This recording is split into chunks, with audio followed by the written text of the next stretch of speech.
Holy smokes, man. Brian, we finally got set up here. I know, it took a little bit tonight. Yeah, you need some more caffeine in you, man. Somebody needs to leave my stuff alone. Hey, so tonight we got a really cool show. We got a lot of mentors that we look up to. They've kind of been our mentors. We've got the current president of Wood and Water, Mr. Mike Reese. We've got the founder of Woods and Water, the one and only Kent. And then, did I say it, Kent? Ken, golly. Ken, and then we've got... Ken and Barbie. I'm Barbie. And then we've got the Sportsman of the Year, Mr. Al, and we're excited to have him. And the Woods and Water group kind of follow the motto of take one, teach one. They've taken probably hundreds of people shooting, fishing, hunting over the years that... and got them exposed to the great outdoors, and they've done a lot of good work. And so we wanted to bring them on the show and kind of show people what we've learned from, Brian? Yeah, they've been pretty patient with Ron and I, letting some young kids come in and pick their brain a little bit. I think Ron probably double his age, and I could add my age to it, and I think we're barely catching up to Al there. So why you gotta do Al like that? Well, man? The sad part is Al, I think, out hunts and fishes us. So Al's out there hunting and fishing every weekend, and we can barely get ourselves out once a month anymore. So I think Al's got it better off. Sounds like you have personal problems. Yeah, unfortunately, it's kind of work and priorities, huh? Yeah, exactly. Well, fair enough. Well, let's start off with Mike. Why don't you tell us a little bit about what Woods and Waters is and why they made you president? I don't know. Dude, when you don't show up to some meetings, some things happen. I mean, our motto is all we want to do is hunt and fish and talk about it. Who doesn't want to be a member of a group like that? We got about 150 plus members right now. The majority of them are active. We get about 50 of them come to our luncheon, which is the second Thursday of every month, and we bring in guest speakers. And, it might be somebody from Mendow, it might be a guide, might be a manufacturer's rep, whatever, but it's a great learning ability to come in and listen to what these guys have to say. And I've been in the club about 20 years. Ken being the founder, I came in, when it was really starting to take off, and I just kept coming back and back and back. Well, why wouldn't you?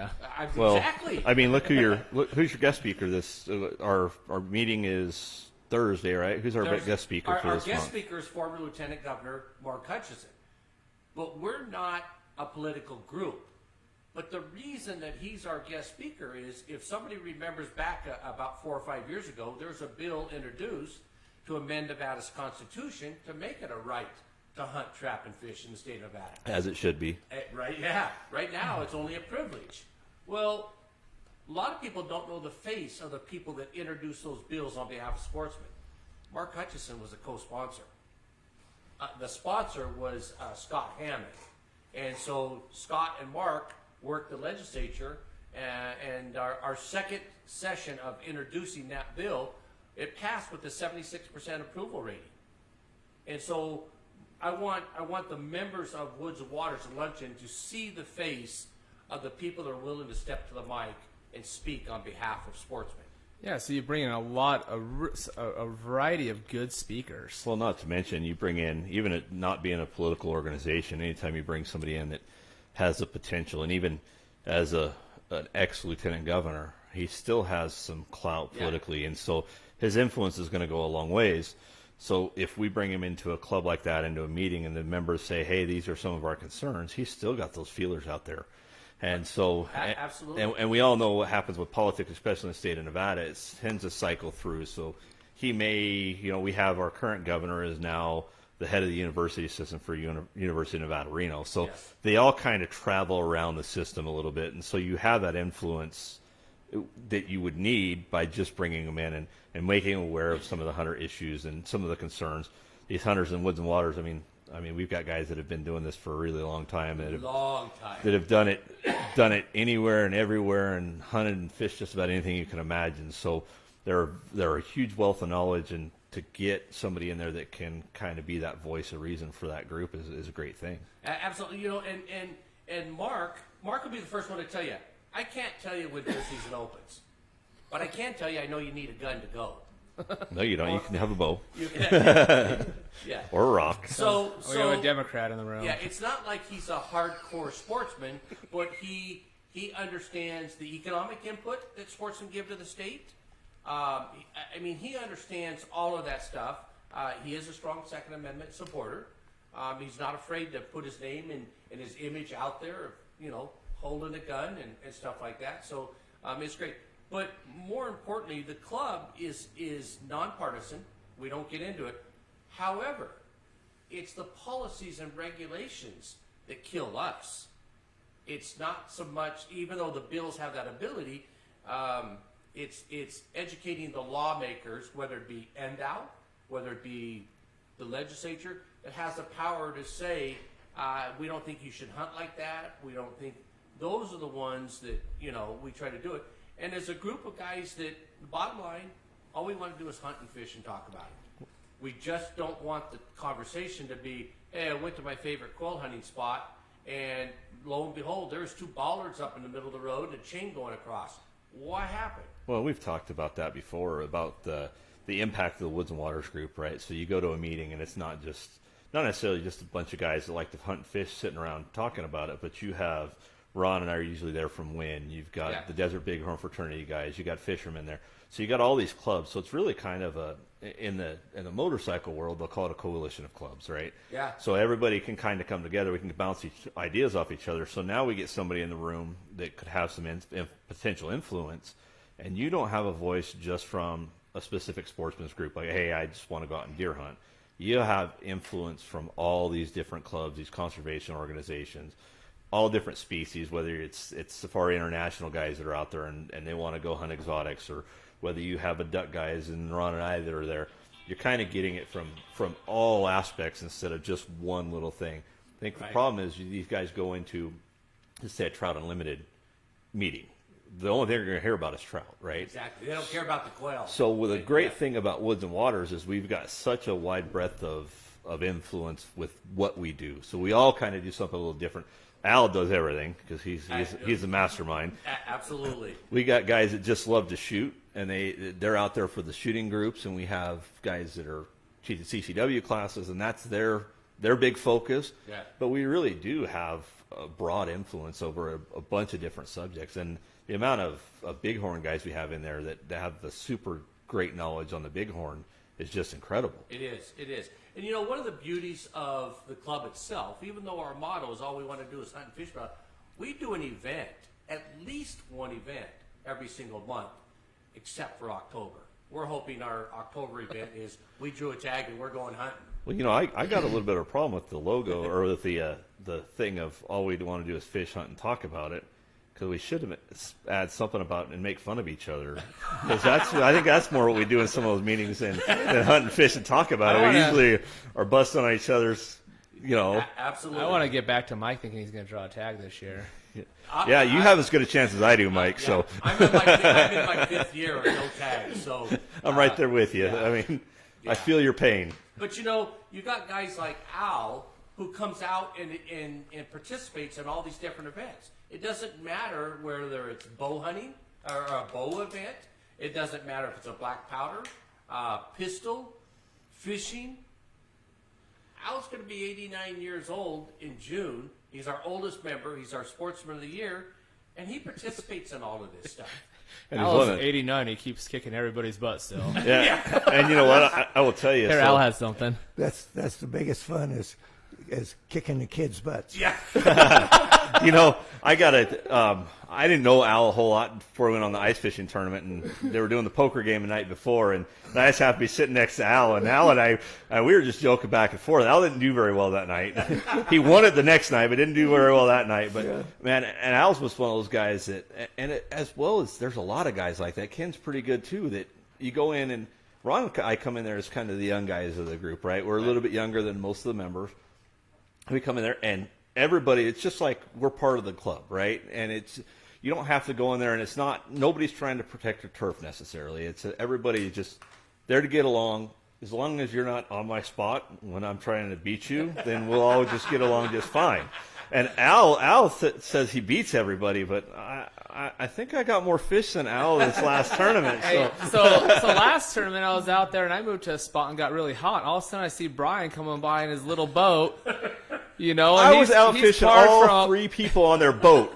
And then Yeah. he moves. 20 minutes later, I go by, how many fish you got? I go, I got 5. He goes, well, I got 8. I'm like, you're cheating. And then, but then he catches one other fish. He goes from 8 to 10. You know what? It happens when you got 2 on a pole at once. Now you know why See- we need to up the education in Nevada. Exactly. Well, and that's what Henderson schools will do for you right Hey, there. after I got past my hands, I was done. So I had shoes on that Hey, day. but then we brought our buddy of ours on that one, and he ended up second in that tournament. He took 16 fish. The winner was 17 fish in a day. I mean, it was a great tournament. Everybody had a good time. We had the food there at the end of that thing was just that awesome. was phenomenal. Great. Have you ever had fried fish like that before, Al? No, I never did. They did Thai fried trout, fresh trout, and they Thai fried it. Which Thai frying, you think it's all these exotic spices. It was salt and oil. He said it's better if you leave it out in the sun for about an hour before And you so fry it. it was probably the best trout I've ever had. Really? And I've ate a lot of trout. It was good enough to where we had trout in the freezer from Penguins last year, and we ended up doing trout that week again. But my kid decided he was going to leave it out in the sun for an hour or two, and it was pretty good. But I mean, that was just excellent. That's the thing is, there was no plan that people were going to bring lunch up there, but people brought stuff and shared with everybody, and that's just the beauty the thing. of this group. It's a small, intimate group. It really is. Ken is the master at the camaraderie. He wants to make sure when somebody becomes a member, is there somebody there taking care of them? And he'll ask the question, well, who sponsored them in and stuff like that. So Ken being our founder, that's been the basis of what he's done. It's, okay, what are we doing for the new members? How are we getting the recognition? How are we getting them involved in the group and stuff? That ice fishing, the fishing like you guys did, is the best way because you get to see the true spirit and the colors. Oh of the yeah. guys. Hey Ken, how did you start Las Vegas Woods and Water, and why did you start Las Vegas Woods and Water Club? Well, it's pretty easy. I sold my business back in '83 in the Lone Star state of Texas. Were there still freedom? Yes, freedom, don't have to wear a mask. There you go. But anyway, I took a sabbatical, did a few things I always wanted to do, and then mid-'80s hit, and we didn't have a depression or a recession. We had a reconstruction, and I found out I needed to go back to work. So when you don't have a job, you become a consultant. So anyway, I found my a client out here in Nevada, actually was in Kansas, and he had 14 lumber yards in the western part of the United States. And he hired me to do a job, and he seemed to like my work, and the next thing I knew, I was working full time for him. And I was a hunter and fisherman in Texas, but I found myself in a foreign state, and so I, every once in a while, in a rare occasion, I'd see an article about hunting and fishing. I'd stick it in my lower drawer, and one rare rainy day here in Las Vegas, I dug them out, handed them to the secretary. She got a cross directory, and called 10 people, and I explained the concept that we had in Texas, a club called the Austin Woods and Waters, and where I was president of the club in '74. And I explained the concept to these 10 people and said, if you think the city would support it, I'm going to have an organization meeting in my office at 5 o'clock this afternoon. You're welcome. All 10 showed up. And that was in 1991. And we formed the Las Vegas Woods and Waters Club. Do you still keep in contact with anybody from your Austin club? Yes, I do. Yeah. In fact, I'm still a member. See, I think it'd be really cool if, these clubs kind of shared a little bit, and they came out here and did a little bit with us, and we went back there, and we could get back there and did a little bit with them. It'd be good. It would be an awesome thing. I think that there's different knowledges you learn from different areas of where you're hunting and fishing, and so I know I would be lost going into Austin and trying to hunt or fish in that area because it's going to be a different environment. Yeah. And they'd be the same way coming here. I mean, it's a different hunt. It's There's a no tree real stands different in hunt. the state of Different Nevada. fishing, too. What do you mean? There's trees here. Explain how it's different fishing. Why is it different fishing in Well, Austin? it's primarily bass fishing. Okay. In Texas. We don't know, we're not cold enough to have a trout. So I came out here, I had to learn to trout fish. Yeah. And Well, go ahead. to back up a little bit, there's only 3 clubs in the United States like ours. The granddaddy of them all is the Dallas Club. They've been there forever. Then we were the second in Austin, and that was in 1964. I became a member in 67, and I was president in 74. And then we started this one out here in 91. 91, You know, 30 years ago. Texas really does it right. I Yeah. mean, with their wildlife stuff, I mean, they have one of the best fishery programs in the United States, and the reason they have trophy bass is because what they do is they bring, if you catch trophy bass, they bring that bass and they offer you, say, hey, let us use it, and we'll give it back to you when we're done with it. And what they do is they spawn that bass and they breed that bass, and so then that offspring goes back into their stocking program. So you're taking good genetic makeup and turning those into trophy fisheries. And, you know, it goes a long ways because the Sportsman helped that. So it wouldn't happen without the Sportsman. Here in Nevada, if you tell somebody, hey, we're going to take your fish from you and we'll give it back to you when we're done, they're like, no, you're not. You know, there's no way. You're not touching my fish. Tell Al that. Yeah. We were battle born. Yeah. But you know, We don't give anything away with the fight. it does, and what's happening, what you're seeing in a lot of the smaller ponds and stuff is guys will let you fish their pond, and the rule is if it's small, you got to throw it, you got to take it. You can't put it back in that water because they don't want to overcrowd the water. So they do it right. We could learn a lot of stuff in the state of Nevada from some of the things that they do, and I'm sure there's some areas that they could learn from us as well. But you know, I think it's great that we're bringing that idea and we brought it into Nevada, and this is a pretty successful program. It's the longest running. So, Hey, I had a question for Al. How many members were in those clubs? mean Ken? Ken, yeah, Ken. How many members were in those clubs back in Austin and Dallas?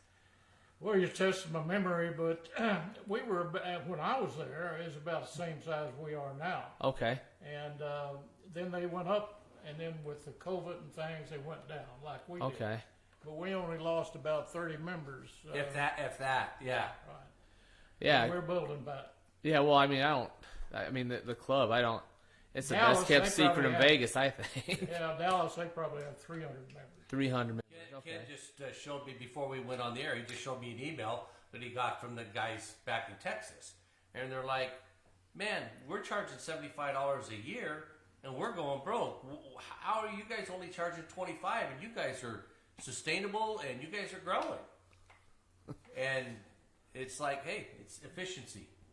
It is, and we, I mean, when we go to do stuff, it's, you know, the members are paying their own way to do Yeah. things, and you know, we do some events that, you know, are a little bit more expensive, but we have some pretty good sponsors with Ivan with New Frontier Armory Yes. providing stuff for us, and I think that goes a long ways. I think, you know, the fact that when we do our meetings and our luncheons that we all chip in $20 to have lunch, that helps, and certainly, you know, this has been a very generous club. I mean, the Woods and Waters Club, not only do we come together as a camaraderie and as a social club thing, but man, you guys run a Boy Scout troop, and you sponsor that. You guys have sponsored our clubs from time to time, and you know, you're also giving back to that hunting and fishing community, and that's a good thing. I mean, we just talked about that the other day. Ron and I started the Win You Sportsman's program. That was the first thing Mike did as soon as we posted on the page. Is Mike said, "Yeah, now you got to hit us up for some money." And Well, it's a youth, and so our give back is basically tailored just toward the youth. You know, so we have the Silver State Clay Breakers, we have the Wranglers 4-H, we have archery in the classroom, we got Johnson Middle School. I mean, we've got all these youth organizations like the Boy Scouts and stuff that we're trying to cultivate. 89 years old, Ken's up there. When these guys are dead and gone, we need to know that somebody's coming back in to fill those shoes. You guys are the younger generation, but you guys are bringing the youth in with you. So if we hadn't attracted you guys, chances are we wouldn't have attracted the youth. yeah, and that was the original idea between the Win You Sportsman's program was we were just going to provide stuff to other clubs, right? And so there was an issue with funding and not being able to get grant funding because the university system didn't want to deal with the NRA. So Ron and I, we can do it outside of that group and just give them what they need. But the idea was it would bring people into the Win Club to do service projects, so the duck boxes and stuff like we just did. So it would bring guys in to do that. with you guys, it's kind of the same thing. We can bring in these youth programs, bring members in through those youth programs. The great thing about, like Ron and I being members of Woods and Waters, is we've got kind of a living set of mentors there, right? Yeah. So there's yeah. these guys have so much knowledge on stuff that they're a really valuable resource to bring kids in and to make kids successful outdoorsmen and hunters and fishers. Yes.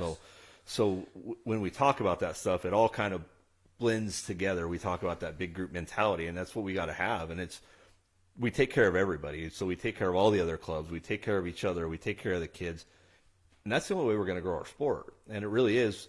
We don't probably have as many female members as any of the clubs would like, but it's growing. You're seeing more and more of them. Yeah. It is. And you know, and one of the other things that we do for the youth is August is Bring Your Kid to Lunch month. So they're out of school, and school's about to start a week later or so, but the club buys those kids lunch, and then we make sure that each one of those kids go home with something. Whether it's a gift card for Sportsman's Warehouse, or whether it's a fishing pole or something, we want to make sure that's our way of giving back and planting the seed for the next generation. Or you'll even pull money out of your wallet. We had Absolutely. one kid show up so many times, you would pull out $100 and started giving each kid $10, and we ran out of raffle prizes. You know, and you got to watch it, because you tell Ron you're going to feed his kids, we will be broke within a year. Hey, listen, there's one way to get Sportsman into the... Anyways, hey, so back to the point of, Woods and Waters putting on events and having mentors. That's what I love about Woods and Waters is you guys will go to Cummins, you'll go to Kirch, you'll go to Penguins, you'll go to Otter Creek, and a lot of the complaints about new hunters is, I don't know what to do. I don't know how to do that. But if there's a big group and you're part of that group and you're going up there, you always have someone to be around to pick their brain. And so for a lot of new hunters or fishermen, and if you don't know a certain location, it's really cool because Woods and Waters is always going somewhere new. Yeah. Well, Mike, tell them about the trip up to the Rubies you guys did. That was a So really cool trip. We've done this for the last couple of years, probably 4 or 5 years. We'll take 8 or 10 guys, and we do a pack trip that's a ride in on horseback for a couple of days. We go up to Hidden Lake, 10,000 feet, 9,500 feet, and we do a fishing trip in a mountain lake. Every year we've gone, somebody from the group has set a new state record in that lake. Are you serious? Yeah. No way. We had past president Steve Linder, caught like a 17-inch. We had Cody Moore the following year go in and catch that. And, you talk about bringing some guys in. It reminded me of one of our past presidents who since passed away, Mr. Dave Amaghetti. Dave is this guy out of the Air Force, a hard charger. He stood up in front of our group and goes, guys, don't laugh at me, but I don't know how to tie a fish hook on the line. I want somebody to teach me. He goes, otherwise all you're going to get is 4 square knots, because that's all I know how to do. That's all you need. And he said, I want somebody to come in and really teach me how to do it. Well, he's one of the ones who won Angler of the Year, all around, and he tied for Marksman of the Year in the same year. He also took a bow, never shot it before, Yeah, and won the event. yeah. Wow. Yeah. Yeah, and that's the thing is, that's the great part about having so many guys out doing the fishing and hunting and shooting, and especially like the fishing. We all have a different style, right? Even Ron and I will go on the same boat. So One big gob of Elmita. Yeah. Just throw it out. well, I was throwing a spoon. Ron was fishing. He was bait fishing, I think. He was using power bait or I'm something. always cheese logging. If I'm fishing or trout, I have got cheese on that line. And so we saw a switch throughout the day. So I had 5, and he had none, and it just switched, and the switch went off for my spoon, and the switch came on for his bait. And Al was fishing something different. Brian Patterson was fly fishing, and I'll fly fish, but that's all Brian Patterson will pretty much do. He just fly fishes. You He know? thinks it's a disgrace to catch it Unless he's- other than on a fly. he has to use bait when he ice But fishes. that's why he does. That's why he does the most fish wins, because then you don't have to worry about a limit, because he doesn't keep them anyways. So It's all catch release. But yeah, not to pass up, but he made a comment about Dave doing the bow. When I came into Woods and Waters, number one, I had never shot a bow, not one that you didn't lick the end of the arrow and have it stick on the mirror. That's about the extent of my bow. that's what I was deer hunting with this year. Yeah, but I had never done a black powder in my life ever. And so with that, we go to the event, even though I don't have a black powder, somebody else had one there, and they let you borrow it. We supply the ammo, the stuff like that. But that, I mean, you talk about a well-rounded group of sportsmen.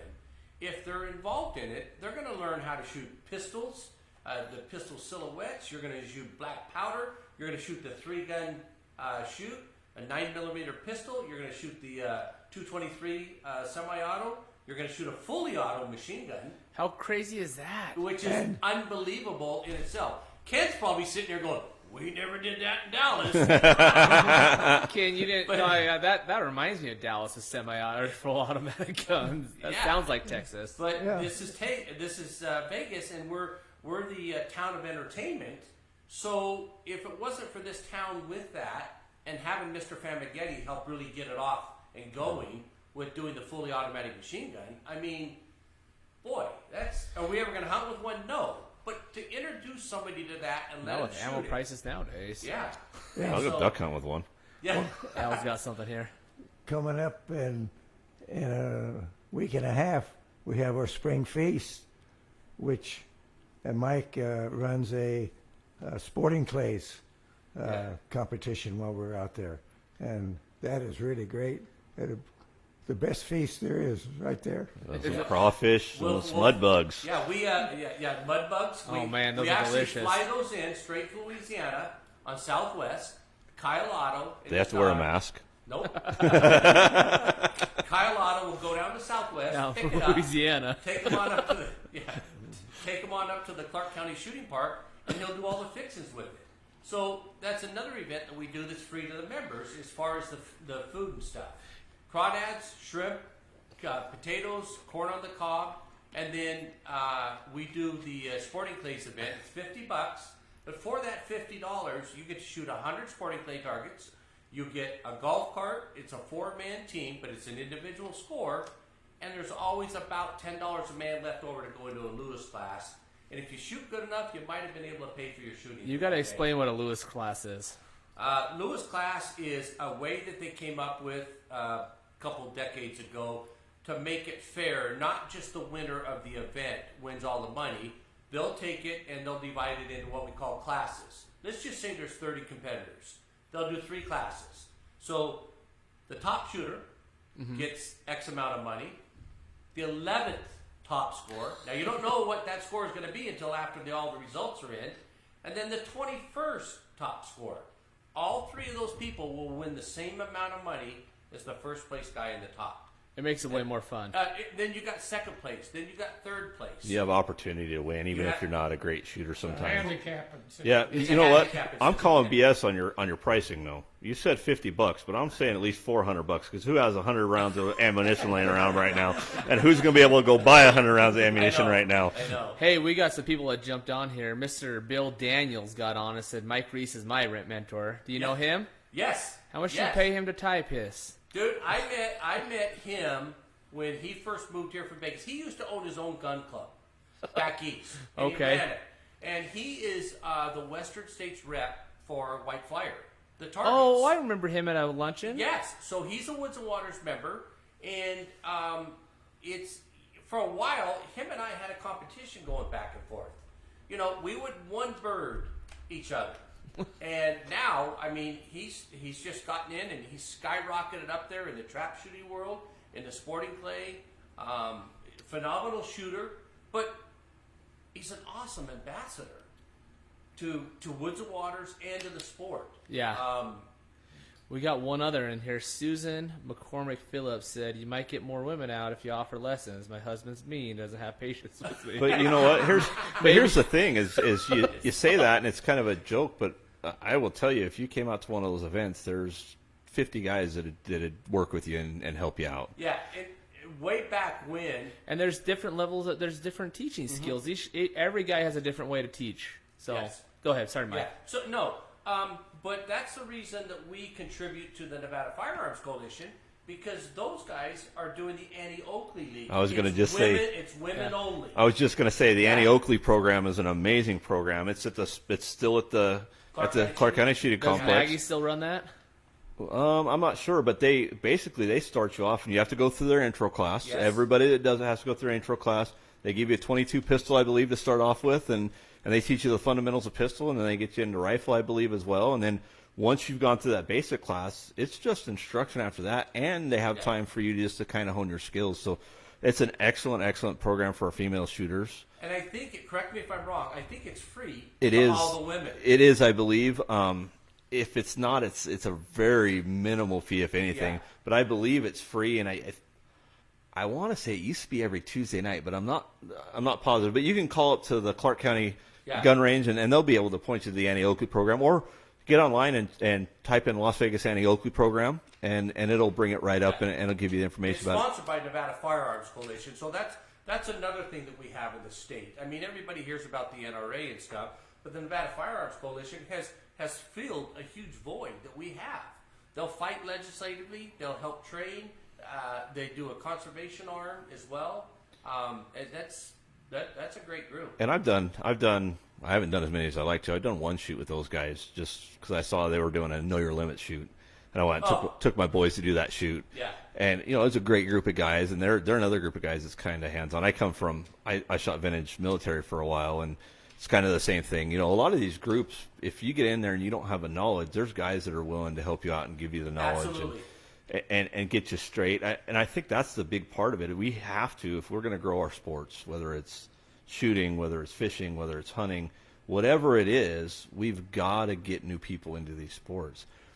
Everybody's trying to take as much as they can away from these sports. We've been pretty adamant about the predator issues, right? Yes. And so we've done a couple podcasts about that, and that's one issue. The other issue is, as soon as we go to the next generation and there's not enough hunters coming in, we cut that tax revenue. Now what that tax revenue does is now we have no money to run our wildlife programs. We have no money to run our management programs.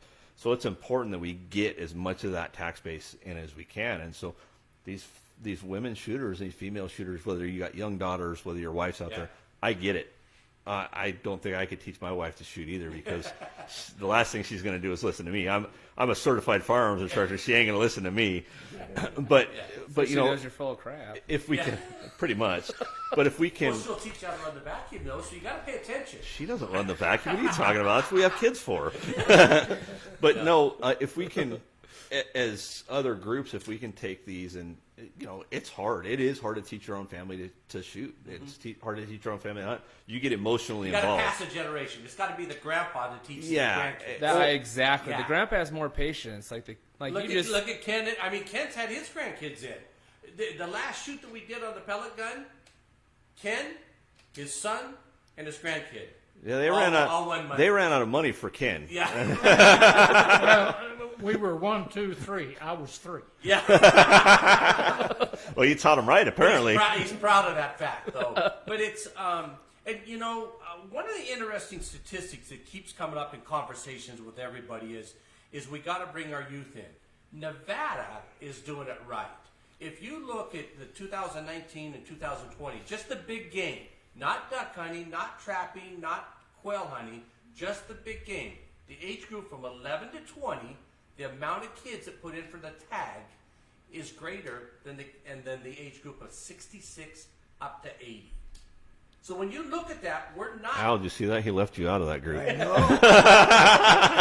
Yeah, what were Al's numbers, But Mike? Al's coming over to my house because he's got his son coming in, and they want to put in this year for archery in the state.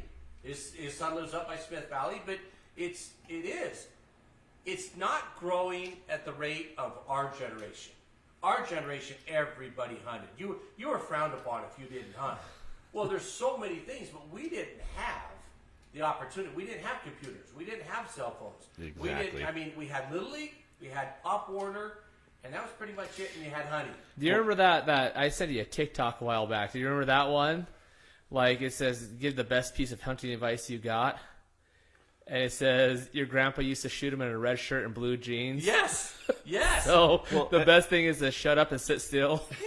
And so it's kind of an important thing. So we look at even the kids coming into the hunting sport. So back in your day, and even somewhat in my day, it kind of sort of changed a little bit when I was in high school. Is guns were not thought of as a bad thing Not back at in your all. generation. My generation, it started to go towards more of that. You know, I was graduated in '93, so it kind of went more towards that. But what we see is a lot of these youth programs that are around, like 4-H and stuff like that.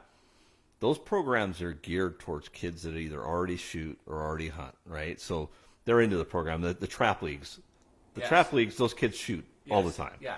So when Ron and I decided to do this Win Youth Sportsman program, and when we got the funding to do this, it's geared towards those underprivileged and those kids that would not otherwise have the opportunity to go hunt Yeah. and fish. So I think it's important that not only that we promote the youth and the female hunters, but those demographics that would never be able to afford it. So you have a minority community that knows nothing about hunting. That doesn't mean that they're not going to be great hunters, Right. but they've never been exposed to it. So how do we get these kids exposed to it? How do we get them around people like you guys that have that underlying experience that can explain things in a way their parents aren't going to be able to explain it to them, because they've come up in a world where hunting and shooting is bad, a lot of them, and the only influence they have with firearms is being a tough gangster kid, right? And so we have to change that narrative and get them in the right direction and get them into an appropriate way to move forward. And a lot of these kids, they're in a bad situation, so we bring mentors in to mentor these kids up. Yeah, it's interesting that you brought that up, because the NSSF, which is the National Shooting Sports Foundation, has done surveys about when you were coming out of high school. From that point forward, we have more single family That's what I was gonna parenting. say. Okay, in my generation, I'm the guy that had the shotgun hanging in the gun rack in the back of the truck, and I had it ducks before school. I had to That's hide not- mine that's not behind my right. seat in the car. Yeah.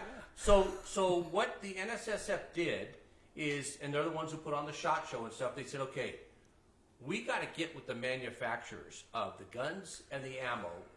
We got to get kids involved. So what the NSSF did is they started what's called the SCTP program. Scholastic, named after the school because it's an educational clay target program. And that's why you see the trap leagues today, because of that, because for the first 5 years, they did that. That was all across the country. Then they converted it because you had the ATA, which is the Amateur Trap Shooting Association, had been around for a century. They handed it off to them. They started it. They handed it off to them, and now it's called the AIM program. Yep. So they did that. But here in Las Vegas, we have a Nevada Youth Shooting Scholastic program. Linda Hand helps put that on. But there's 6 or 8 clubs in the state that signed on with it. Just like Ken said, when Woods and Water started, Ken said, I sent 10 emails out, I got 10 responses. Linda Hand did the same thing with Yerington, Reno, Washoe, Elko, and went to these groups and says, do you need a program for your youth? They said, yes, we do. Okay, well, let me set it up. Let me go get the insurance. Let me go do the criteria. Let's do the background checks, and let's go do that. Woods and Waters donates $500 every year to that program because they've got certified coaches, they're NRA instructors, and they're certified, background checks.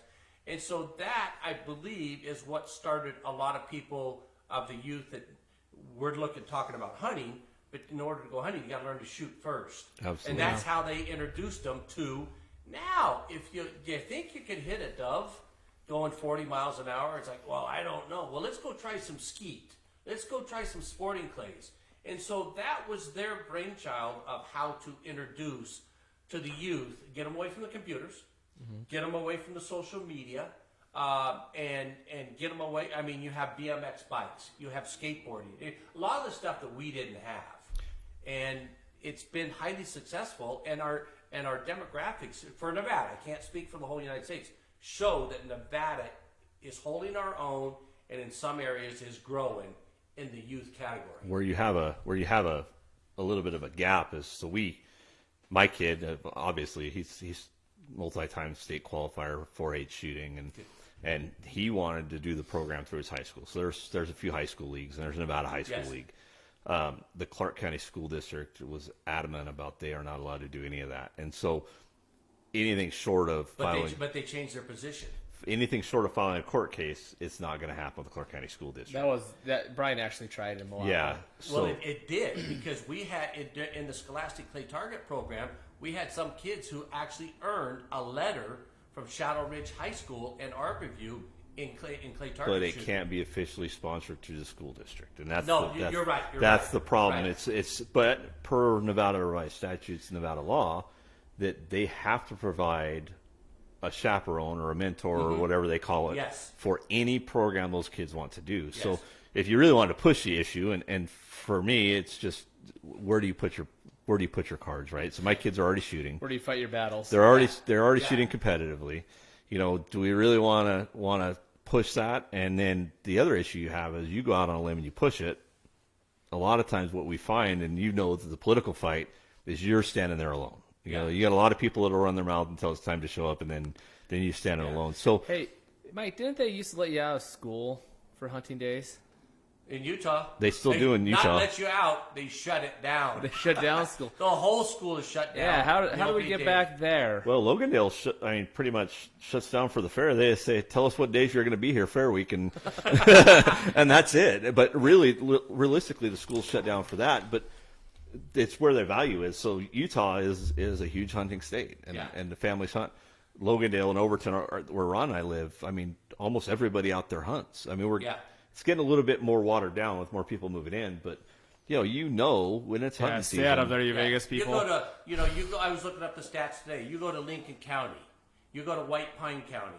I mean, just at the amount of people in Lincoln County that applied for big game tags last year was just under 1,000 people. In a county that's got 10,000. So 10% of the people, they may hunt, they may waterfowl, they may upland game, but this was just on big game. So, in 2020, there was 225,000 hunting and fishing licenses sold in the state of Nevada. 225,000. That's a lot. Yeah. Hey, I want to get back to Ken. Ken, what was your favorite event with Woods and Water? Like Dallas or Vegas? Do you got any good stories from events you've been on? I'm sure you got a few. I have a million. Well, that's what I wanted to hear tonight. I want to hear the stories. But back to youth. Okay. The Austin Club, of course, it's different there. 90% more plus are private landowners. So we'd get ranchers to give us their doe permits, and we had a program called Operation Orphans. And we'd sponsor the kids to come out, give them firearm safety, and harvest the doe. And we can't do that here. But we have, our hunting and fishing is the key. The leadership, we've been very fortunate. Mike here and others, he's our four-time, we normally rotate presidents every year. We have a second vice president, first vice president, and it rotates, and we elect 5 new board members each year of 15. So we try to keep new blood, new fresh ideas that are coming into the club. Now Mike, he stepped up, he's been such a good president, we won't let him go. I missed that meeting. Well, don't worry, we threw you under the bus pretty quick too. Yeah. But to answer your question is, every one of our events is an event worth we talk about. Yeah. We in Austin never did have near the events that we have. We have 15 or We do about 15 events a year that are actually what we call sanctioned. They either qualify for Marksman of the Year or they qualify for Angler of the Year. But we do events like the pack trip that I just talked about. Yeah. Ken's son and Ken helped put on a Yuma dove hunt. Well, that's an event, but it doesn't fall under our monthly event. But we do that once a year. And then, sometimes we'll go do a spring a goose hunt back in Kansas. Al, I think you've been on that before, Yes. haven't you? Yeah. So even though those are Woods and Waters event, those aren't what we call a honchoed event where you get anything for going towards your Marksman of the Year or Angler of the Year or the all around. So we've got about 12 of those events, but then we add on our goose hunts, our dove hunts, and all that other stuff. So we're up around 15 events. They just had a bunch of guys You'll go. stay busy. They had a bunch of guys go pheasant hunting Yeah. recently Yes, down there. two groups. Yeah. Al and I went up. See, Brian's got I guess there's a thing at Woods and Water that when you go out fishing, like someone always loses a string or a fish. I've heard that's happened multiple times. Do you want to tell them your story about your string or a fish? Have you already told Al about this? That was so the first ever Woods and Waters event that I went to, right? Yes. So I don't tournament fish. It's never something I've been into. I go out and I have a good time to fish, right? And so we're out there, and Ron and I start the morning out, and we are slaughtering it. We got our buddy Jared with us. Jared impressed me. It's the first time I've ever seen anybody catch a shrimp on a fish hook. And so we're making fun of Jared, and we're just killing it. Well, I caught about a 26-inch trout, Right. 26-inch rainbow, beautiful trout. And so I'm like, Of course, it could have been 30 inches if it got away. could have been 60 inches, you know. But Yeah, it's a couple of inches every time he tells a story. I'm looking at that fish, and I'm thinking, well, this could possibly win this tournament. That's the biggest fish I've ever caught, and so this could win this tournament. I'm like, I'm pretty stoked. We're fishing, and we kind of moved a little bit, and Ron's fishing, and he caught another fish, and It was getting windy. If you, was getting windy. You guys were out at that trip. I mean, it was it was time for us to come in. Couldn't keep Now, where were we? We were at Panguitch. Penguins. So we're coming in, and Ron catches another fish. It's the smallest fish we had for the day. No, so it started getting really choppy. It started rocking that boat. Yeah. And we're in a little John boat, and so that thing's just really whipping. So we're like, we're gonna go back to the dam because it gives you a little cover, but it didn't. And I'd pulled in a fish and I was putting it on the thing. It was the smallest fish we caught all day, the Ron and I. And so he's going to put it on. I had to put that in there. Yeah. Well, no, because it adds to the story later on. But so Ron goes to put the fish on the stringer, and he decided, you know what? Screw it. I'm not going to put on a stringer. I'm just going to throw it on the bottom of the boat. Tipping. The So boat started to go tipping. crazy, right? So then Ron's like, we got to get back to shore. So he guns it back to shore. About 5 minutes later, he goes, where'd that stringer of fish go? The whole stringer, and we'd limited. Ron and I had limits, but both of us limited out. And so this stringer fish is gone. The only fish we had was the smallest fish in the boat. And Ron's like, hey, you can turn it in for points. And I'm like, no, you can have it, Ron. It's your fish.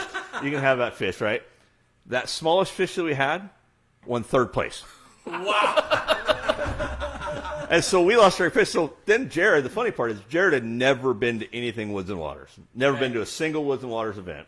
And he's probably a guy that would never have gone. No, he probably would have never gone. And Ron, all right, do you need to get out of the house? Come with us. So we paid $20 for him to go with us, had a steak dinner. So we're eating steak dinner. Well, steak dinner, there's always a giveaway. So they're throwing out gift cards. Well, Jared wins a gift card. And so they throw it to him. He catches his gift card, and I just look at him and go, Jared, congratulations. That's the first thing you caught all day. And everybody in the building just started dying. But that's kind of the camaraderie you get. And so then that's the story that kind of floats around and bounces back and forth. But we had a blast, and that one's a steak dinner event every year, and it's excellent. You get to sit around with guys you would normally not talk to. I know in my industry, there's a company owner in my industry that I've heard his name all my life, ever since I've been in that industry. And you sit there and he's just one of the other guys with it. So you do get to see guys and meet guys, and you get them on a more personal level. I think there's something about getting outdoors and shooting and fishing and hunting and Sitting around a fire. yeah, or just sitting around a group and just cutting up that you build a little bit of a bond, and you can't help it. So, Alice, Sportsman of the Year, do you have any stories like that, being with Woods and Water for a while, that are just comical that you could think of? I know I'm putting you on the spot. We could come back. But, No, it's just at all the events that I go to, I enjoy them very much, and they keep me going. The hunting and fishing, I work out at least 2 or 3 times a week just so I can hunt and fish, because I go goose hunting and I got to lay down blinds. I got to get up and back down and get on those, and go deer hunting with my son in the mountains. I got to walk up the mountains. He says, "What's the matter, Dad?" And I said, "Wait till you're 80 and see how fat you get." But they're always on my case no matter what. But that's why I work out. If I didn't have the hunting and fishing, I'd probably be a couch potato. I don't know. gosh. There are some pretty good stories that come from these events. I think Galindo Taberti, had lost a fishing pole at the beginning of an ice fishing tournament, and a couple hours later he caught his fishing pole with somebody else's fishing pole, and somebody else caught his fish that he'd hooked up. It took his pole, And so then the discussion was, well, who gets credit for the fish? Yeah. We have some interesting times at Woods and Waters. But it is fun. And it's a good time, and everybody's going to bust on each other, and just and it's all good natured fun, you know. And you may go out and have a rough day, but man, you better not tell anybody you had a rough day, because it's just going to be worse on you. I mean, I gave Al a hard time over this last fishing thing. I'm like, so everybody, it's on the honor system, which is how Ron ended up with 14 fish, by the way. But it's the on your honor system thing. You come in and tell them how many fish you have. So Brian's got a sheet, and it shows Al 1.5. I'm like, how the hell do you have half a fish? He got one up to the boat. He counts that as half. Well, then I had at least 6 more. I was on that pontoon boat, Yeah. and I got it to the boat, and I had the net back here, and I turned with the net, and I raised the fish up out of the water over here. So when I got the net, I didn't have the fish. At least you had a net, because I forgot mine at home, and I go to swing it back into the boat, and now I'm like, as soon as you get that fish out of the water, man, it's early season. They get a little feisty, and they pop right off that hook, and I probably lost 6 or 7 that way, right at the boat, just pulling them into the boat. You guys used to put on, was it you that used to put on the coyote contest up at Cherry Creek? Mm-hmm. Yeah. Well, it was Woods and Waters. It was Dwayne LeDuc would go do it, and that started about 7 years ago. And well, actually, I take that back. It started with Joe Luby. Okay. Joe Luby is now the proprietor of Two Bitch Bourbon. Oh, is that who that is? That is him. He donates to everything. He does. If you guys could go get something. The story of how he came up with the name of that was on a Woods and Waters event. His girlfriend was leaving town, and he wanted to go fishing at Sunnyside. He says, okay, I'll take the dogs. So he took the dogs, and while he's fishing, the dogs ran away. One dog ran away. He stayed up there for 2 days. He could not find it. He put out, and he did everything. He had no idea what happened to it. Coyote got him. Yeah. Oh, man. And so fast forward, his wife calls him up and says, the dog of mine you lost? He goes, yeah. I found one I want. Oh, that's expensive. That sounds expensive. Okay. And she goes, but Sounds this time, expensive. it's not 1, it's 2.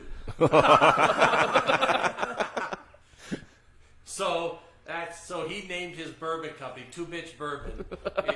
Well, now that since we've got a couple of board members, I'd like to propose that we come up with a new coyote calling contest, and we name it after a specific person that might be from Clark County that really loves coyotes. No, I don't. Let me finish the story. So Joe Luby started the coyote calling contest. Okay, but he's a big time hunter. Well, he comes back and we say, okay, give us a report. And he goes, well, we didn't get any coyotes. We didn't call any in. You're like, okay. So this went on for 5 years. I heard you just pile those up in your tailgate like this high. 50 at a time in the back of your truck. Yeah. So for Woods and Waters, I'll go on record. First 5 years, we never shot a coyote. None. Dwayne LeDuc goes, I got a ton of them out at my ranch. We'll hold it out there. And, man, they're running everywhere out there. Okay, so we did that for 2 or 3 years.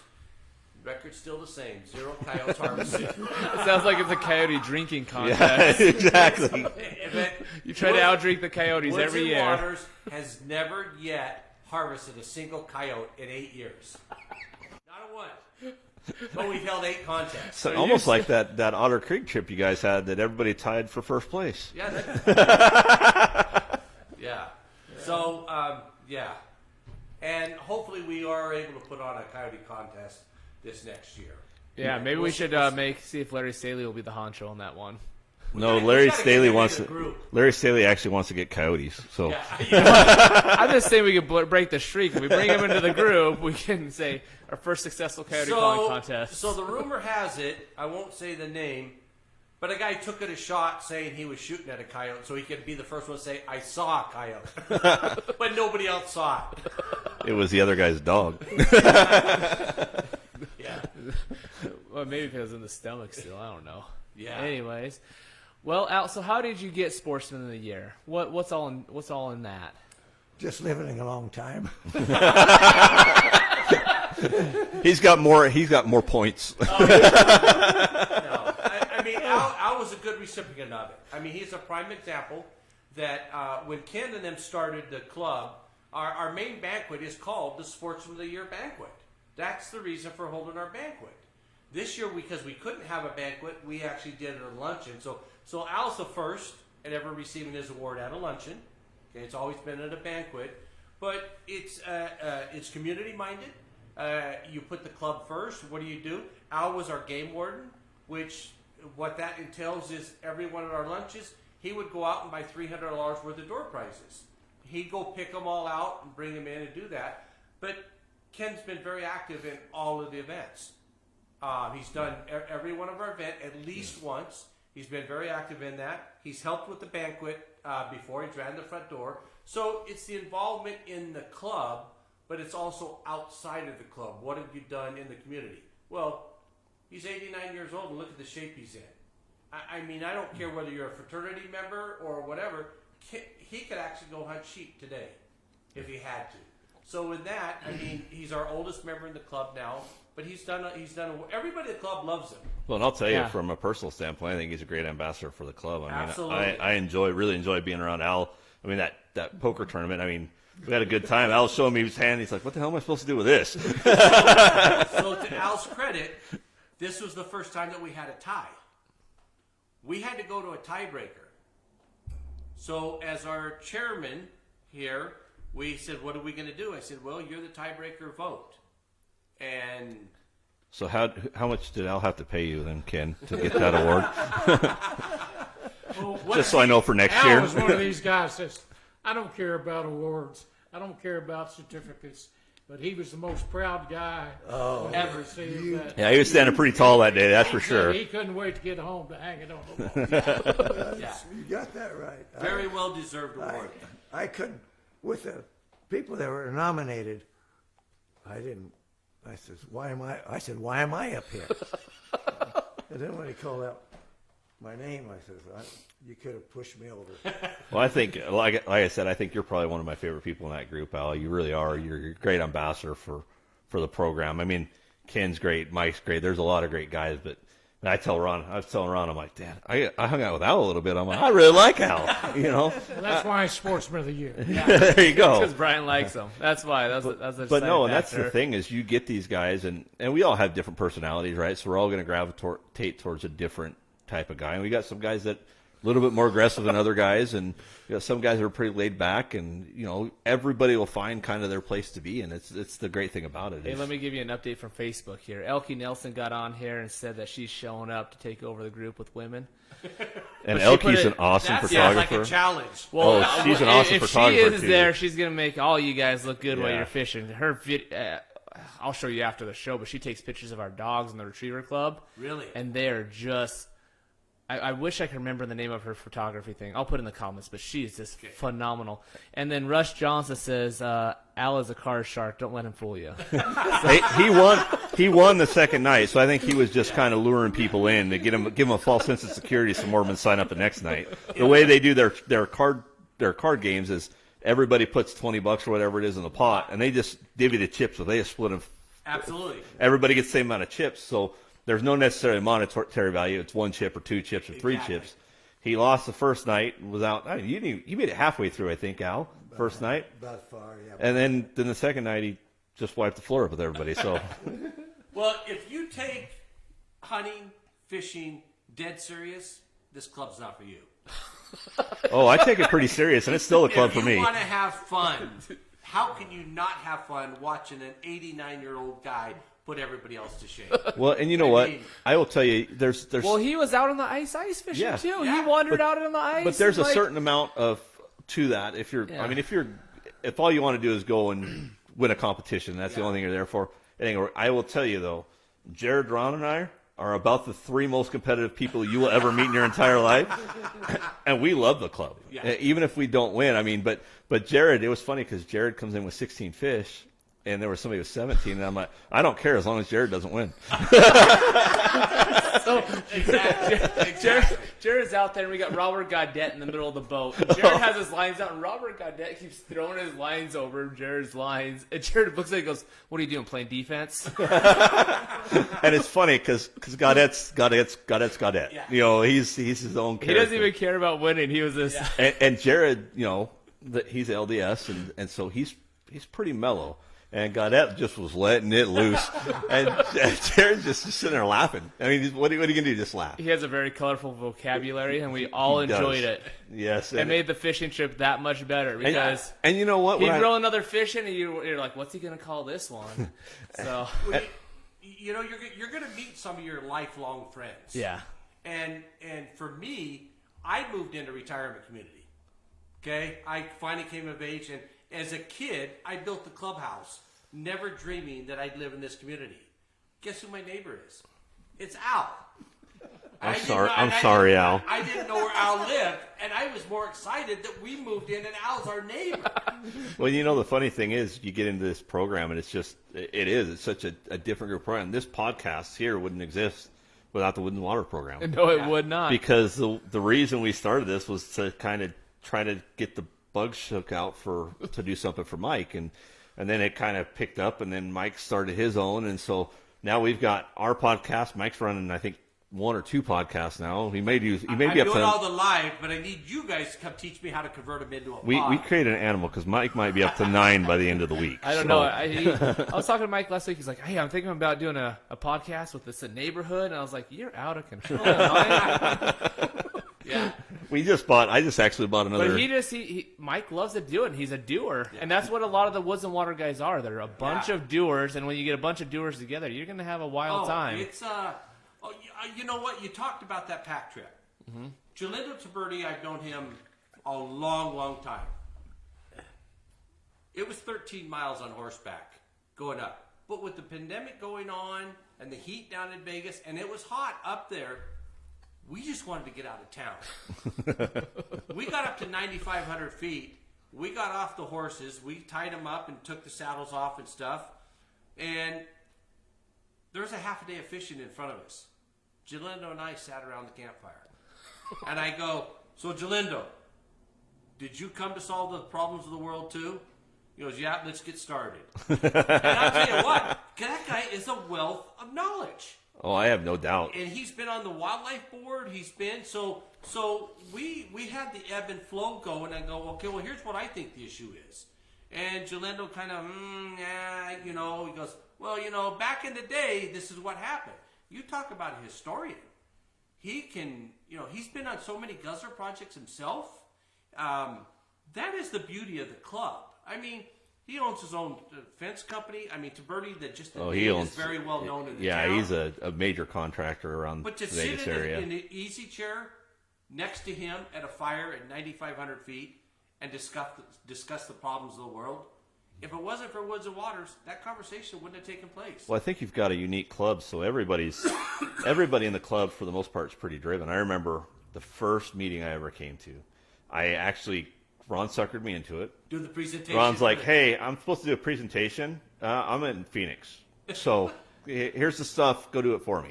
Yeah. And we were doing a presentation on, I think we were doing duck banding at the Yes. time. Yeah, the And rocket netting. So I get a presentation in front of a bunch of guys that I don't even know, right? And the first time at Mike, I'm like, "Hey, I'm doing your presentation."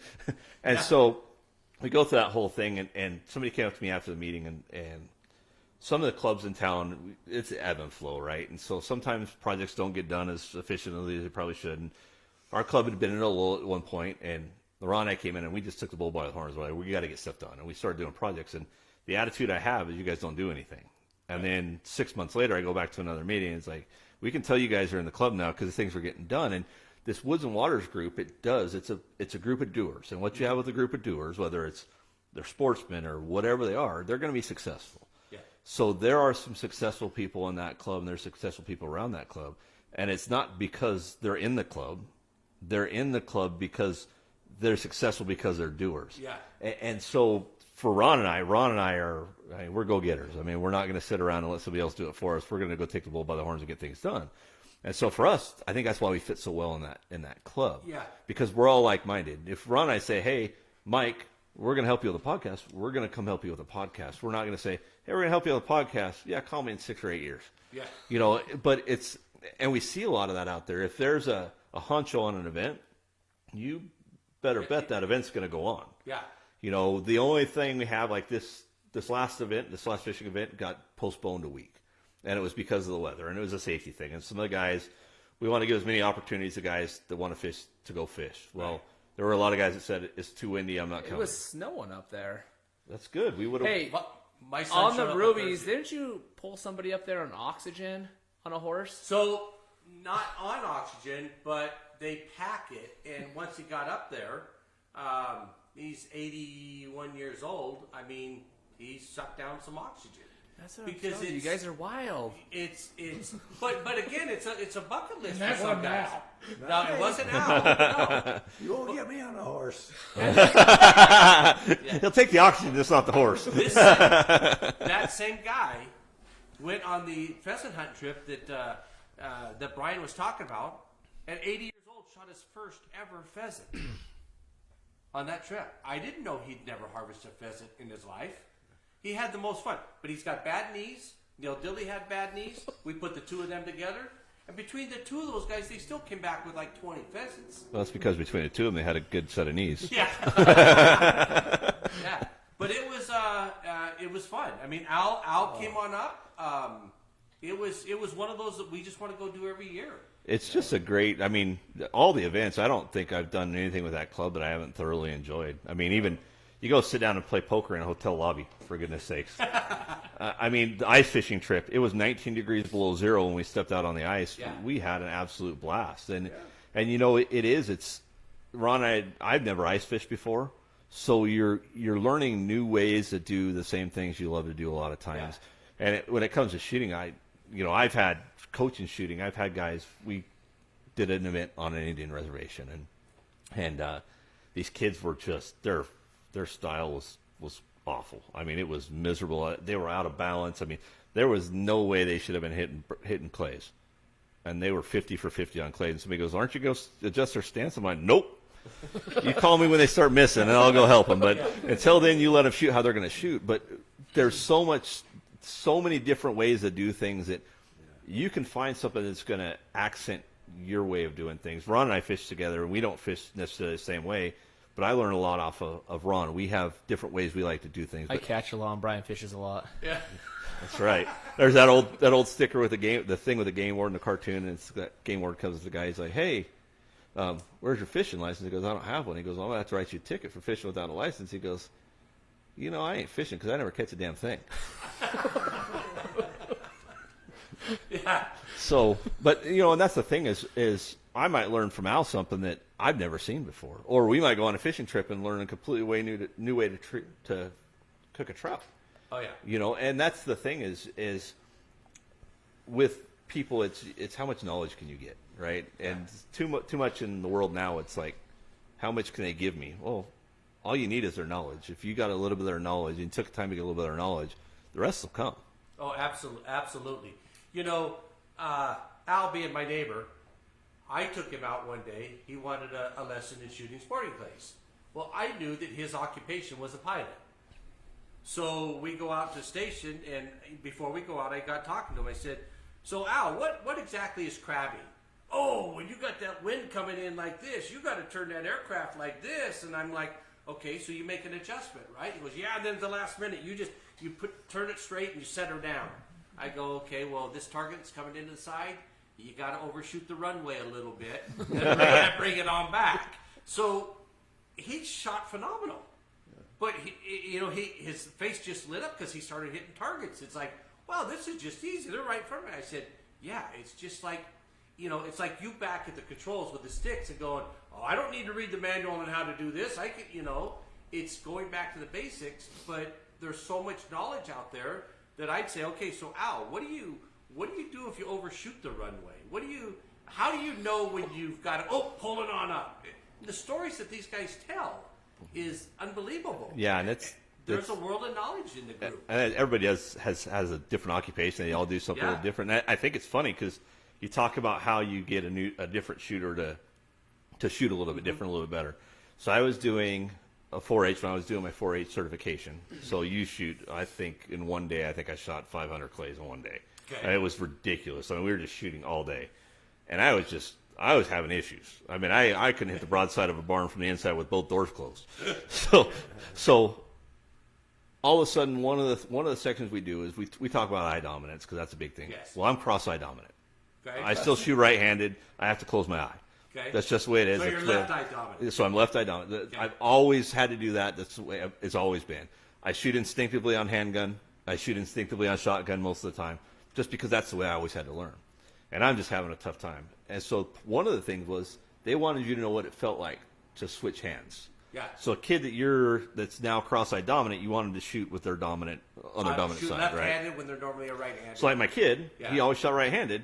He goes to his first 4-8 shoot, and they're like, "Hey, switch hands." And after that, he went 0 for 6. He went 6 for 6 the next 6. Yeah. Just switching. So for me, I went to an unnatural side. I've never shot left-handed my entire life, and I shot the next 5 clays because it forced you to go back to the basics too. Yes. So it forces you to go back and redo everything. And I know when I'm missing my clays, I know what I'm doing as I got to pause in because I've been a rifle shooter for so long. You get a good sight picture, you stop. Well, I know that's what I'm doing when I'm missing clays. Yeah. 9 times out of 10, I'm behind the clay. I want to ask Mike a question, see if he could help solve that conundrum that we had at Paranagit this year. When we were in the wind, the wind was coming at our face. Was it coming at our face? Yeah, wind was coming at our face, and we missed like 15 ducks in a row. Oh. 15. Now, are they going away from you? No, or they were right coming down in? into our decoys. That was the closest we'd had them all year, I think. Yeah, they're landing in our face. They're landing in our face, and we pull up, and we're like, boom, miss, boom, miss. And they get out further, we go, boom, and they fall. And in our defense, we both had brand new chokes in our guns, and we didn't pattern them either. So we're like, eh. Okay, so 2 things. Number one, almost every shot wing shooting requires a lead. Some are small, some are big. You cannot shoot a lead if you're not looking in front of the target. Instinctively human, we say the target is that duck. I want to look at that duck, and when you look at that duck, the gun goes to that duck. When in rally, you should be saying these ducks are moving pretty good. I need to be looking 2 feet in front of that duck. You can't look at the duck and then think the gun's going to automatically go 2 feet in front. You physically have to look at the lead. We've shot hundreds of ducks, and it was just that day with that wind speed. And I was out with Scotty Fowler, and it was the same thing. It was a high wind, just a whipping wind. And these ducks, it was like someone took a string and tied it on it and set them right there for you. And we're like, okay, here we go. And they just fly away. I know what was wrong. I don't know, man. Peppermint schnapps. Yeah. If you can get Rondrick and peppermint schnapps, we're gonna have a game. There's been more issues than that. A lot of people lose, I'm not going to say lose the depth perception, but they think it's a 20-yard shot when it's really a 30 or 40. Maybe. And when you look at it and you say, okay, when they're right at you, you think they're right at you. But if you had a guy to the far right or the far left that goes, dude, those things were 35 yards away. No, they're not. They were right there in front of us because it looks visually to you, they're right there. So therefore, your lead triples from 20 yards to 40 yards. In other words, if you have a 2-foot lead at 20 yards, you would think mathematically at 40 yards it's got to be a 4-foot. No, it's 6 foot when it's that farther out. So that's why when you say chokes are based on yardage. Yeah. So it could have been mischoked. But if they're really as close as you think they are, I would question, were they really a 20-yard shot versus... No, they were in. I mean, they were in. I wish the I could decoys. go back in time and drag Mike out there with me and be like, let's sit out here, You Mike, know, come on. I think part of it is you're so used to, especially you get out to where you're shooting somewhere like Overton or something, and you get used to having to take shots that you're really not taking, and then when that one, it's just kind of like that 2-foot putt, right? Yeah. You miss a 2-foot putt not because you can't make a 2-foot putt, because you don't shoot 2-foot putts, and it was. That was good. Let's pick it up. Let's go. Yeah. But it's kind of funny because you get those that should be your easiest shots sometimes. And what I did is I switched my ammo up, not this season because I couldn't find it because Remington went out of business, but before that I was shooting the hypersonic, and it's 1,750 foot per second. Okay. And it took my lead down to almost 0. Okay. And it's just because that's getting so fast. But the reason that 20 to 40 yard difference is so big is you're fighting two things. You're fighting speed getting to it, so it takes longer to get to that extra distance. But you're also fighting an additional coefficient of drag, right? So the faster that round goes, the more drag it is, the slower that shot's going to be at 40 At a yards. different- yeah, that's true. So you're going to have it's going to go a little bit slower at 40 yards. It goes at 20 yards. So you're exacerbating the problem, and that's one of the funnest things Ron and I do is, pass shooting buffles. Pass shooting buffles. Have you ever pass shot a buffalo? Hey, you're like You 30 need to yards go out to the in front. skeet field first and practice on that. And then, ruddy ducks, buffalo heads, Well- those things are fast and they will dive and dart. And, You have to you lead them like so. If the buffalo you see it here, you're gonna shoot like over here, and it's like almost like chest passing a basketball at a bird. yeah. You're basically running the shot into the bird. Is That what was you're one doing. shot. That was that. But you were saying they were right there. I would say you're aiming the gun. You don't ever aim a shotgun. You pull it up and shoot. Yeah, I don't. Maybe I, maybe I was taking I- too long on it. I shoot instinctive, so I don't aim anything. Your point. Yeah, and that's Point. that's the way I've had to adapt because of the cross-eye dominance, right? So a handgun, you can't line up a proper shot on a handgun if you're cross-eye dominant unless you close an eye. Now you get into something you don't have time to close an eye. Do you see double two sights? I will, yeah. Yeah. That's common with most people. And so for me, I just learned to shoot instinctive. So wherever that gun's going, that's where my round's going, and that's the way I taught myself to shoot. And so you can be just as accurate with practice. Mm-hmm. It's not the easiest thing to practice, and that is part of the problem. I think I notice if I'd be with my kids shooting, we shoot 3 disciplines. We do archery, rifle, and shotgun. Okay. If I do shotgun or rifle before I do shotgun, I will miss every single bird the rest of the day, guaranteed. And I know what I'm doing because I'm putting that pause in it from being stable on the rifle. I thought you were shooting a rifle at a duck. I missed them too. So you guys are dog guys. The best way to learn a lead and to actually see a lead is to take a garden hose, put the dog in the backyard, let it run across, and take that garden hose and try to get him wet. You'll be amazed at how far you got to put that garden hose in front of that dog because by the time it reaches there, if you're moving it like this, it's got a curve to it. Ron does a similar game. He tries to pee on the dog. I've got 5 kids, and he's all I'll do. I'll be like, start running. But that's the best way to teach a kid what a lead is. And that's because I said, you told me to shoot at this, I aimed at that. Yeah, but you got to give it the lead. and that's a hard concept for kids to get around. Yeah. But then I went out when we were doing the reservation shoot. One of my buddy's brothers comes out, and he's they're Native American, and he was snap shooting clays. I mean, I'm talking 0 lead, just snap shooting him, and he went 20 for 20. Yeah. And I'm just like, man, but it's kind of one of those things. He was instinctively shooting. It's the way he shot all his life. That worked for him. These kids, part of the problem, and duck hunters, we run the same thing with new hunters. They're notoriously slow getting on birds. So not only are they not leading them enough, but they're behind them before they even started because they're having a trouble getting the gun up. And then they'll cheat the gun into the stand. They'll try to cheat the gun. I'm sure you see the same thing on skeet.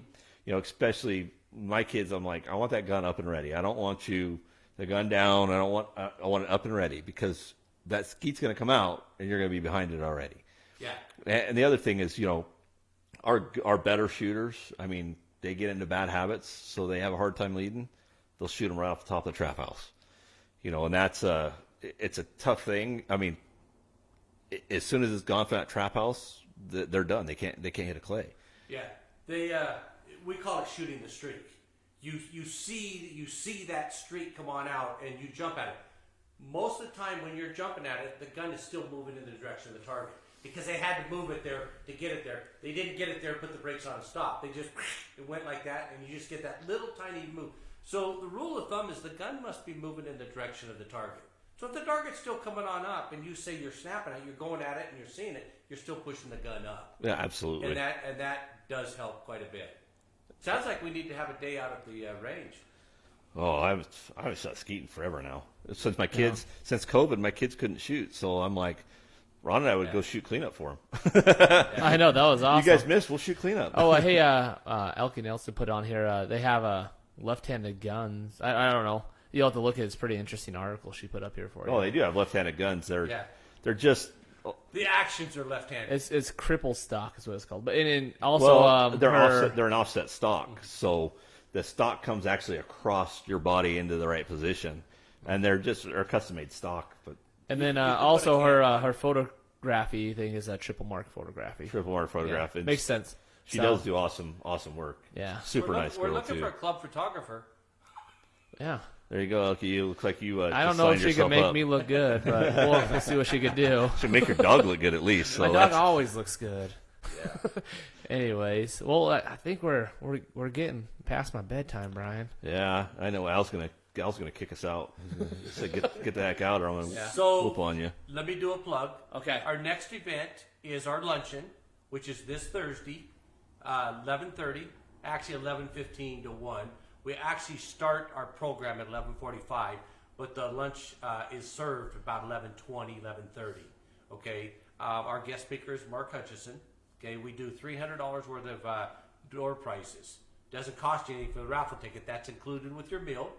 Okay. And then our next event is the Saturday for the Cummins Lake fishing, and then we move into April. We're into April.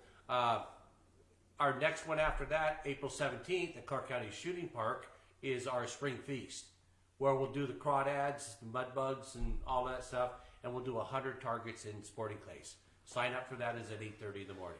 Man, the that food is is free. I've heard that is the most people's favorite event of the year is that spring feast. It is. Yes, It is. it is. Yeah. Because we all like to eat. Yeah. I do too. You didn't say. When I grew you didn't up, I say used- where it was. Where the luncheon. Oh, the lunches is at Las Vegas National Golf Course. We use their banquet room in the back. The address is 1911. Who can forget that number? Okay, for a hunting club. It's 1911 East Desert Inn Road. It's between Maryland Parkway and Eastern on the south side of Desert Inn. And it's in the back room. It's if you walk through, kind of past the pro shop, it's right off to your left. Need to have a mask on as you're going into the clubhouse. We don't want the businesses to get fined or anything. But because you are eating, it's just like every other restaurant. Once you get in, you can take your mask off and start eating your food. All the food is served banquet style. Perfect. Buffet style is shit. The kid actually. has something. Buffet. Growing up, I used to use crawdads for fish bait. Yeah. Now I eat them. Yeah, exactly. We all eat them because they're good and they're nice and tasty. A little Cajun style. All right. Well, we appreciate you guys coming in and sitting in with us and talking to us. We really, This is enjoyable. yeah, we enjoy you guys for sure. I mean, we enjoy having great guys in on the podcast with us and just hanging around with great guys like you. Ron and I probably ought to plug. We're going to be at the 4-H Festival and FFA Festival in Logandale this weekend, which is kind of taking the place of the Clark County Fair this year. We'll have our booth, and we'll be recruiting for mentors for the Win You Sportsman's program. So if anybody's not going on the other stuff, if they want to come by and see us for 10 o'clock in the morning till 10 o'clock at night, Thursday, Friday, Saturday, there's a rodeo going on each night at 6 o'clock. There is dancing and music afterwards, and everything's free to get into. So come out and support some of those clubs, man. It's great to have good mentors like you guys in the program. And if you're going to take somebody, as always, if you're going to go out this weekend, make sure you take somebody with you. If you're going to take somebody with you, make sure you try to teach them something. And if you can't take somebody or teach somebody, make sure you hunt hard. Thanks, Awesome. guys. Thank you. There you go.